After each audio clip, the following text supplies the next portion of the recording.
Bismillahirrahmanirrahim. Assalamualaikum warahmatullahi wabarakatuh.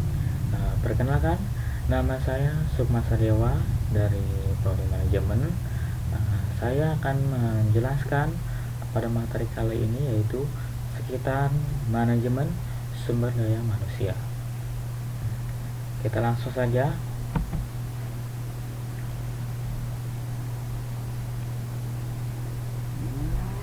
Konsep dari sumber daya manusia yang pertama itu merupakan unsur terpenting dalam seluruh proses administrasi dan manajemen terlepas. Dalam organisasi apa proses tersebut berlangsung, merupakan elemen utama organisasi dibandingkan dengan elemen lain seperti modal, teknologi, dan uang. Sebab manusia itu sendiri yang mengendalikan yang lain. Pengelolaan sumber daya manusia dalam organisasi menjadi suatu hal yang sangat penting, mengingat manusia mempunyai perasaan, pikiran, bisa malas, bisa rewel, bisa tidak seperti mesin ya, atau sumber daya lain yang dapat diatur sesuka hati kita, yang terus bekerja terus. Jadi manusia itu pasti punya psikolog yang bisa berubah-berubah. Jadi kita jangan disamakan dengan seperti mesin. Jadi maksud dari pengelolaan sumber daya manusia ini, ada manajemen sumber daya manusia merupakan program aktivitas untuk mendapatkan sumber daya manusia, mengembangkan, memelihara, dan mendayagunakannya untuk mendukung organisasi untuk mencapai tujuan. Jadi manajemen sumber daya manusia ini pada intinya adalah tujuannya untuk membantu sebuah perusahaan mengelola produksinya untuk mencapai tujuannya atau omset sesuai omset yang diberikan suatu perusahaan.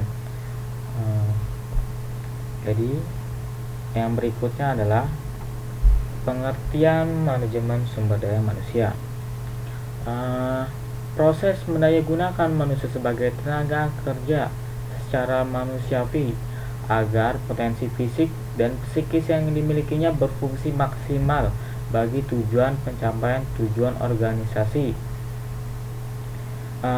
Penarikan, seleksi, pemeliharaan, pengembangan, dan penggunaan sumber daya manusia untuk mengaktifkan baik tujuan individu maupun tujuan organisasi. Yang dikelola bukan fisik melainkan daya atau kekuatan seseorang bersumber dari jiwa. Dalam jiwa itu terjalin watak yang dalam pelaksanaan tugasnya terpencar keluar sehingga memberi keadaan secara positif maupun negatif pada orang lain. Berikutnya ada perencanaan sumber daya manusia. Perencanaan sumber daya manusia ini lazim dilakukan oleh organisasi untuk meningkatkan aktivitas dan efisiensi organisasi. Dalam penyusunan terdapat beberapa kendala-kendala dalam perencanaan sumber daya yang sering dialami. Yang pertama itu kendalanya itu pemanfaatan sumber daya manusianya belum optimal. Kendala terbesar dalam membuat perencanaan sumber daya manusia adalah fakta bahwa sering ditemuinya pemanfaatan karyawan pada jam kerja yang belum optimal. Pada saat dilakukan manpower planning, tantangan utama dalam optimalisasi pemanfaatan sumber daya manusia untuk bekerja secara efektif pada saat jam kerja. Jadi maksudnya ini memanfaatkan waktu saat jam kerja jika contohnya sedang low ya pekerjaannya, kita bisa mengalokasikan ke lain yang misalnya membutuhkan manpower. Jadi kita harus efektif dalam memanfaatkan jam kerja untuk terus berproduksi agar manpower tersebut berguna bagi perusahaan. Yang kedua itu tingkat ketidakhadiran yang tinggi atau alpha ya. Yang ketiga itu ketidakhadiran sangat tinggi dan cenderung meningkat setiap tahun. Ya, jadi perusahaan ini harus memberikan batasan-batasan jika adanya ketidakhadiran pada perusahaan ini. Biasanya itu perusahaan diberikan 3 kali ketidakhadiran jika tidak ada, atau dia ada panggilan atau SP atau seperti apa, tergantung dari perusahaan tersebut. Jadi yang keempat itu ada tenaga kerja yang kurang terdidik dan kurang terampil. Sebenarnya tenaga kerja yang kurang terdidik dan kurang terampil ini tergantung dari dirinya sendiri ya. Dengan seiringnya waktu, semua tenaga kerja itu lama-lama bisa mengikuti semua produksi. Keterampilannya mungkin bisa meningkat dengan seiring waktunya. Oke, kalau misalnya karyawan baru tidak mungkin langsung paham ya. Jadi ada step by stepnya. Jadi harus pelan-pelan, mungkin lama-lama bisa mengerti, paham pada lainnya. Yang kelima itu ada produktivitas rendah yang mempengaruhi dalam perencanaan sumber daya manusia. Produktivitas rendah mempengaruhi dalam perencanaan sumber manusia. Jadi produktivitas itu kayak apa ya? Kayak seperti penghasilan yang rendah dalam perencanaan sumber daya manusia, untuk merencanakan sumber daya manusianya ini. Berikutnya, definisi rekrutmen menurut Wetter dan Davis 1990. Rekrutmen adalah proses menemukan dan menarik para pelamar yang memenuhi syarat untuk dipekerjakan.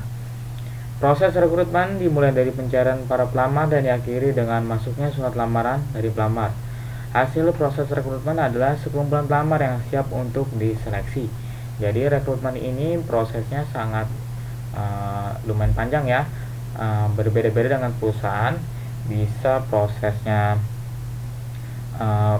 seleksinya itu bisa berupa psikotes, ada proses matematika, atau proses pengenalan jati diri, ada interview, lalu terakhir itu biasanya interview dari HRD-nya.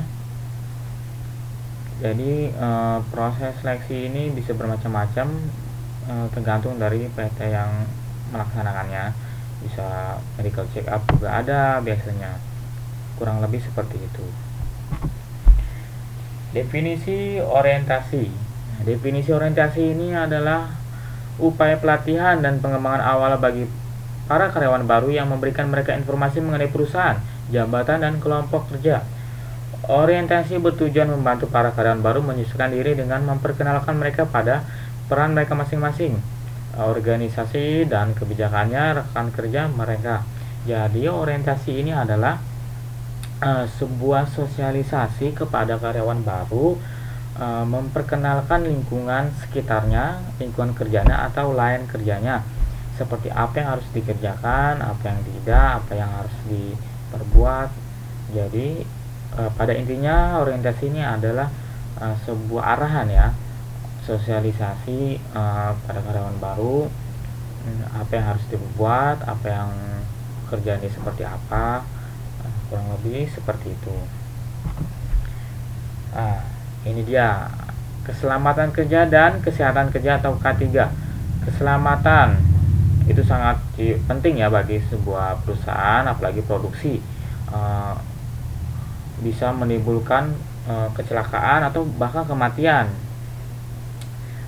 Definisinya merupakan usaha untuk mencegah setiap perbuatan atau kondisi tidak selamat yang dapat mengakibatkan kecelakaan dalam pekerjaan, baik perusahaan maupun pekerjaan itu sendiri. Jadi ini merupakan upaya pencegahan, bisa disebut juga perlindungan, mencegah dari resiko-risiko yang bisa mencelakakan para pekerja. Misalnya harus memakai atribut ini safety, kurang lebih seperti itu, bisa macam-macam. Istilah K3 ada 3 istilahnya itu hygiene perusahaan dan kesehatan kerja atau HIPROKES ya, disingkat K3. Yang ketiga itu dalam istilah asing dikenal occupational safety and health.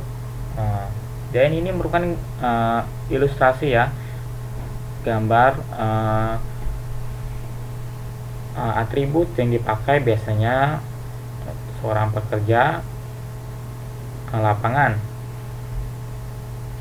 Ada kacamata pelindung, ada masker, ada sarung tangan, ada sepatu pelindung, ada helm pengaman, pelindung telinga, dan rompi safety.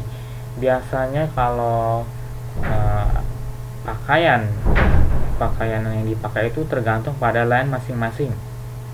Bisa berupa cuman tidak memakai, kalau biasanya ya kalau industri itu kalau biasa diproduksi makanan, kalau di dalam itu pasti memakai masker, sarung tangan, sepatu safety, bajunya itu wear pack biasanya. Wear pack, topinya itu seperti topi karet agar menutupi segala rambut. Bisa ini ya, bisa misalnya ada temuan rambut jatuh, biasa diproduksi makanan seperti itu. Lalu kalau pakai helm pengaman seperti ini biasanya di gudang, di lapangan, di luar lingkungan pabrik ya, biasanya apa di benda-benda berat biasanya di rak-rak tuh kan seperti itu, biasanya menghindari adanya jatuh dari atas barang, kurang lebih seperti itu. Jadi semua K3 ini sangat penting untuk mencegah segala sesuatu yang menimbulkan bahaya ya. Keamanan ini sangat luar biasa, sangat ditekankan bagi suatu perusahaan untuk menghindari segala ancaman-ancaman atau maupun sampai kematian baiknya ya.